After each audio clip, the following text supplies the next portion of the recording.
Bismillahirrahmanirrahim. Bismillah masyaallah la yasubu khaira illallah. Bismillah Bismillah masyaallah ma kana bi ni'matin fa minallah.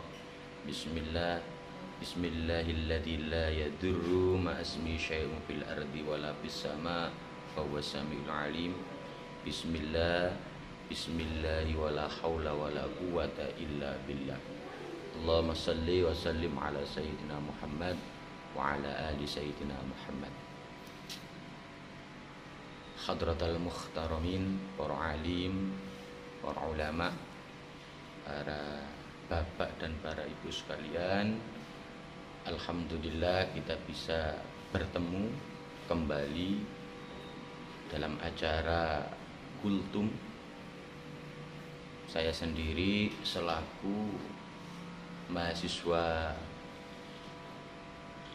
pasca Fakultas Agama Islam Universitas Islam Lamongan atau Unisla berkesempatan untuk bertemu pada bapak dan ibu sekalian. Alhamdulillah dalam keadaan sehat walafiat atas berkat rahmat dan nikmat Allah Subhanahu wa taala kita semua bisa berkumpul, bisa merasakan nikmatnya kehidupan ini berkat hidayah Allah Subhanahu wa taala. Shalawatuhu wa salamuhu mudah-mudahan tetap terlimpahkan, tercurahkan kepada sang maestro pergerakan, yaitu Nabi Muhammad sallallahu alaihi wasallam. Karena berkat beliau kita masih mengetahui mana yang hak dan mana yang batil, mana itu kesalahan dan mana itu kebenaran. Itu semua adalah perjuangan dakwah Rasulullah Sallallahu Alaihi Wasallam. Bapak dan ibu sekalian, alhamdulillah di dalam konsep Islam untuk menjadikan kita sebagai makhluk yang bijak adalah orang yang bisa mengatur amarah atau emosi. Karena penyakit yang pertama menyerang manusia adalah emosi dan amarah ketika menghadapi suatu problem atau menghadapi suatu kasus. Kalau ditendensikan dengan emosi dan amarah, maka kita akan celaka.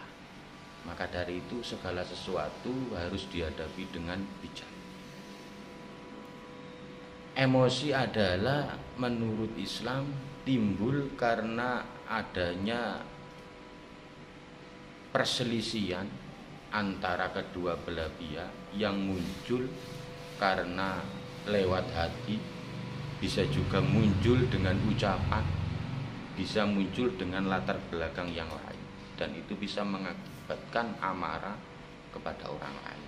Maka dari itu zaman Rasulullah Shallallahu Alaihi Wasallam pernah dikisahkan bahwa Rasulullah Shallallahu Alaihi Wasallam pernah ditemui oleh suku Badui. Suku Badui ini mengejar Nabi Muhammad Shallallahu Alaihi Wasallam dan menarik surbannya kanjeng Nabi Muhammad Shallallahu Alaihi Wasallam.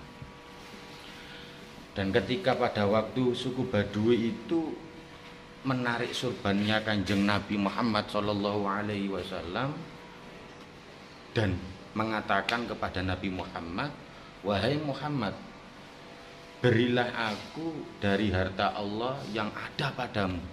Nah, itu perkataannya suku Badui.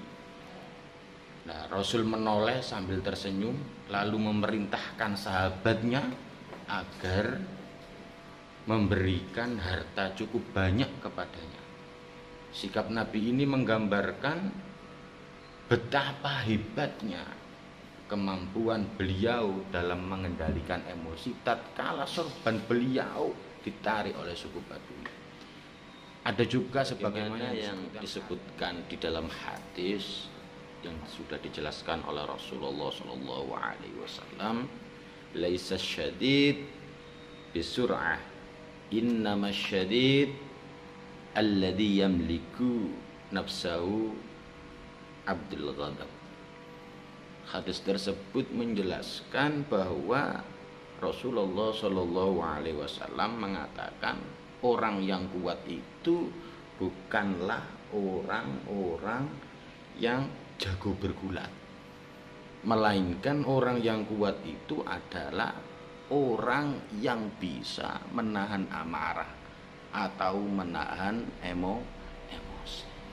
Maka dari itu level atau puncak emosi itu berbeda-beda. Ada model anak yang masih tamyiz, itu level emosinya juga beda. Ada yang sudah balik, tingkatan emosinya juga beda. Ada yang sudah mukallaf, itu pun emosinya beda-beda. Dan itu tergantung diri kita untuk memanajemen atau melatih emosi kita, agar ketika menghadapi suatu kasus atau problem kita bijak, dihadapi dengan cara yang diingini. Dan mudah-mudahan ini apa yang bisa saya sampaikan bisa bermanfaat bagi Bapak dan Ibu sekalian. Mudah-mudahan kita di sini semua bisa dijaga oleh Allah Subhanahu wa taala untuk memanajemen emosi kita dan amarah kita. Demikian, terima kasih. Wallahul muwaffiq ila aqwamit thoriq. Assalamualaikum warahmatullahi wabarakatuh.